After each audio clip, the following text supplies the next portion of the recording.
सो राम राम जी से सारे बयान कैसे आप सारे असरदार भी जो मैं तो होंगे तब ठीक ठाक हूँ दोस्तों। और मौज कर रहे हैं दोस्तों। आज हम पढ़ेंगे नाभिकीय रसायन और नाभिकीय अम्ल विखंडन और परमाणु रिएक्टर उत्प्रेरक। नाभिकीय रसायन क्लास 30। नाभिकीय रसायन नाभिकीय दोस्तों रसायन यानी नाभिकीय रसायन में नाभिक के विखंडन तथा संलयन का अध्ययन करते हैं। नाभिकीय संलयन अभिक्रिया प्रारंभ करने के लिए हजारों डिग्री सेल्सियस तापमान की आवश्यकता होती है, जिस कारण नाभिकीय संलयन होने पर पदार्थ अपनी चौथी अवस्था यानी प्लाज्मा अवस्था में चला जाता है। सूर्य तारा हाइड्रोजन बम में ऊर्जा का स्रोत नाभिकीय संलयन है। इसमें हाइड्रोजन का नाभिक हीलियम में परिवर्तित होता है और अत्यधिक मात्रा में ऊर्जा निकलता है। हाइड्रोजन बम की खोज टेलर ने किया था। हाइड्रोजन बम विस्फोट करने के लिए अत्यधिक ऊर्जा की आवश्यकता होती है, जिस कारण परमाणु बम फोड़ा जाता है और उससे ऊर्जा प्राप्त करके हाइड्रोजन बम की संलयन अभिक्रिया प्रारंभ की जाती है। यही कारण है कि हाइड्रोजन बम परमाणु बम की तुलना में कई गुना अत्यधिक खतरनाक होता है। नाभिकीय विखंडन फिजन इसमें एक बड़ा नाभिक दो छोटे नाभिकों में टूट जाता है और अत्यधिक मात्रा में ऊर्जा निकालता है। यदि नाभिकीय विखंडन अनियंत्रित हो गया तो वह परमाणु बम का रूप ले लेगा। परमाणु बम का आविष्कार ओटो हॉर्न ने किया। भारत ने अपना पहला परमाणु बम 18 मई 1974 को स्माइलिंग बुद्धा नाम से परीक्षण किया था। भारत ने अपना दूसरा परमाणु परीक्षण 11 तथा 13 मई 1998 को शक्ति 98 नाम से किया था। परमाणु बम में ईंधन के रूप में यूरेनियम तथा पोलोनियम का प्रयोग करते हैं। यूरेनियम को येलो किक कहते हैं, क्योंकि जो अपना यूरिया होता है ना, वो होता है ना येलो पीला होता है। फ्यूजन फिजन में अंतर फ्यूजन में चैन यानी रिएक्शन होता है दोस्तों श्रृंखला।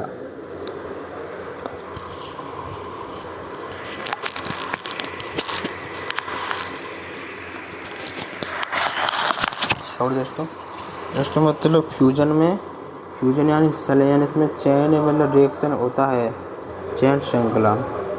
कंट्रोल इसकी एनर्जी को कंट्रोल कर सकते हैं, पर इसमें जो कि हाइड्रोजन एकदम शक्तिशाली होता है उसको कंट्रोल नहीं कर सकते। और फिजन में कंट्रोल एनर्जी को कर सकते हैं, पर एटम बॉन्ड एकदम दोस्तों खतरनाक होता है, तो उसको अनकंट्रोल हो जाता है।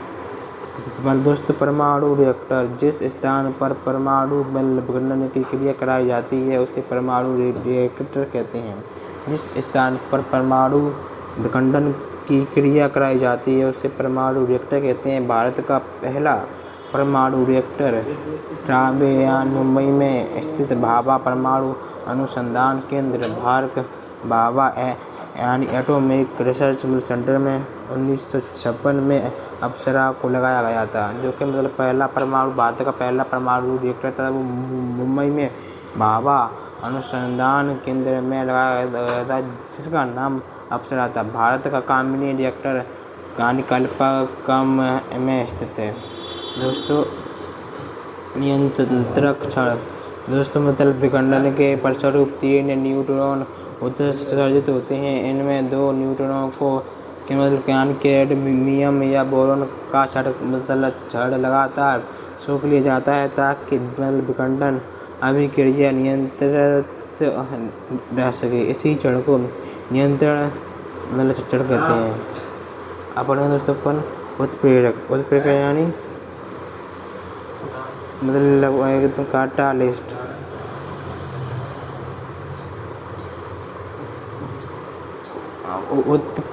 उत्प्रेरक की खोज वर्जिलियस नामक विद्वान ने किया। उत्प्रेरक वैसे ही पदार्थ होते हैं जो रासायनिक अभिक्रिया में स्वयं भाग नहीं लेते किंतु अभिक्रिया की गति बढ़ा या घटा देते हैं, अर्थात अभिक्रिया की गति को परिवर्तन कर देते हैं।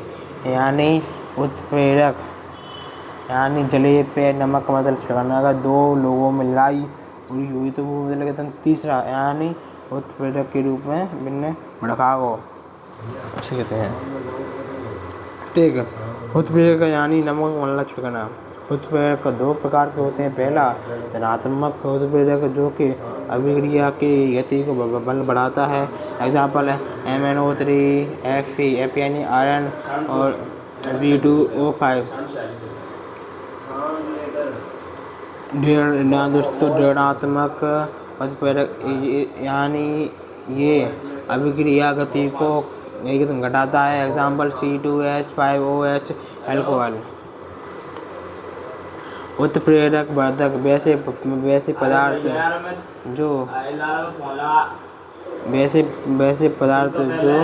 उत्प्रेरक की क्षमता को बढ़ा देते हैं उत्प्रेरक वर्धक कहलाते हैं, जिससे मालवीय उत्प्रेरक विभव उत्प्रेरक विषय वैसे पदार्थ जो उत्प्रेरक की क्षमता को कम कर देते हैं या पूर्ण रूप से समाप्त कर देते हैं उत्प्रेरक विष कहलाते हैं। सक्रियता ऊर्जा किसी रासायनिक अभिक्रिया को पूरा करने के लिए आवश्यक ऊर्जा की मात्रा को सक्रियता ऊर्जा कहते हैं। यह जितना अधिक होगा अभिक्रिया उतनी देर में होगी। धनात्मक उत्प्रेरक अभिक्रिया की गति बढ़ाने के लिए सक्रियता ऊर्जा को घटाना पड़ता है, जबकि ऋणात्मक उत्प्रेरक अभिक्रिया को घटाने के लिए सक्रियता ऊर्जा को बढ़ा देता है। कुछ प्रमुख उत्प्रेरक जैसे लोहा चूर्ण हेबर विधि द्वारा अमोनिया बनाने में, प्लेटिनम चूर्ण यानी संपर्क विधि द्वारा नाइट्रस ऑक्साइड HNO3 बनाने में, और गर्म यानी एल्यूमिना जो कि एल्कोहल के इतर को बनाने में, निकेल यानी वनस्पति तेल से घी बनाने में, और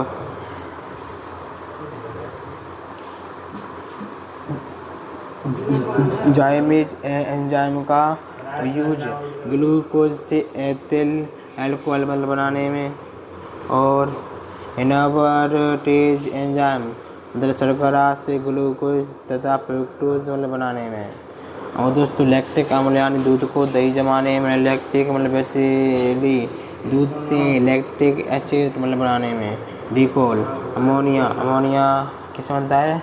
आयरन द्वारा बनता है। और HNO3 HTSO4 प्लेटिनम चूर्ण से बनता है, और एल्यूमिनिया का यूज थर्मल बनाने में, और दोस्तों निकल का यूज किया जाता है घी बनाने में।